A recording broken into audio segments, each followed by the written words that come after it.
The 33rd team is a consortium of selfless, experienced people that have worked in the NFL, working with young, smart people, students who have dreams of their own, and a combination of those two things that magic happens every week where we all learn and get better.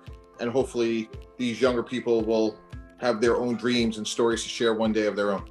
We meet once a week, and every single time we get on here, I'm blown away by the passion and the love of football that we see from different people in different spots. So it's been awesome. I went to my old stomping grounds at UMass and got the people that are younger, brighter than I am, that love football. And from there, I combined the youth and enthusiasm of really smart grad students and some friends that have had meaningful experiences in the NFL, and married the two and realized pretty soon that we were onto something where everyone felt like it was a fulfilling experience. This hour starts from the minute after the last call ends, and we're working all week to see what's happening in football, to see what the experts want to see, and to see what the students can come up with to make the next call better. And whether that's NFL film, whether that's scouting college players, whether that's breaking down the salary cap, or whether that's bridging the gap of analytics to play, we're touching everything before we get to that next call, and then sending out an agenda and getting to hear what the experts have to say on it. Joe Banner, what got you involved with the 33rd team? I mean, for me, it's kind of the perfect combination. I mean, I get to engage with people like Mike and Dan that I've had long-term relationships with and really enjoy. We get to interact with the students, so I love hopefully passing on some knowledge to and getting back their enthusiasm and their passion. And then, I just love the game. So having time to talk about it and share it with other people who are smart and love the game also is fun, frankly.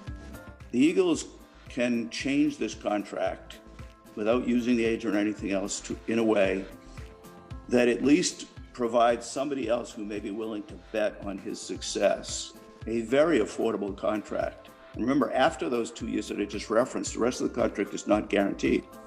And if he turns out to be good, it's actually quite favorable to the acquiring team. He'd be about a $22 to $25 million per year cap number with theoretically a quality starting quarterback.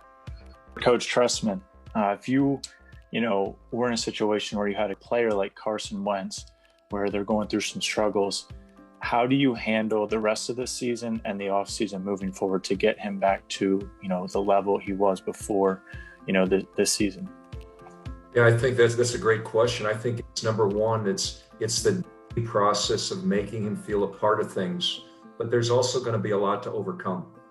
They signed him for a huge amount of money, and now they're sitting him down because his productivity isn't what he or the team would expect for whatever reasons.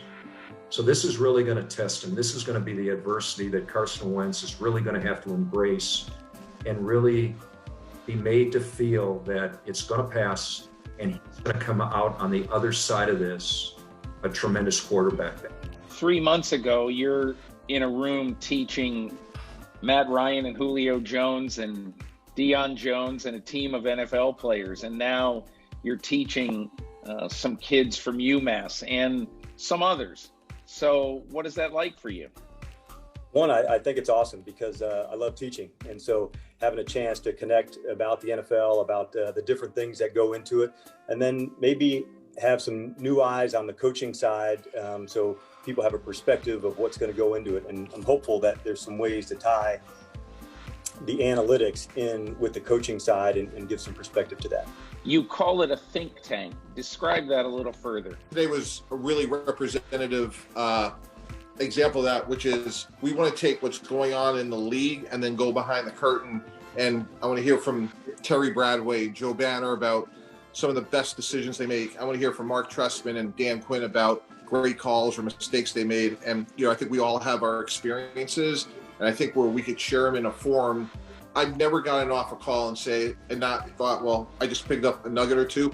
And I think culturally, what we have is something really good where everyone's contributing and we're trying to be thought leaders. We'll be talking about scouting soon, so As always, if anybody has any ideas for things that we could come up with on the call, please let me know, especially as we begin to get into the scouting season. All right. Thanks, guys. Appreciate it. Thanks, everybody. Thanks, everybody. Hi, I'm Mike Tirico, and thanks for watching. Make sure to hit subscribe for the latest news and highlights from NBC Sports.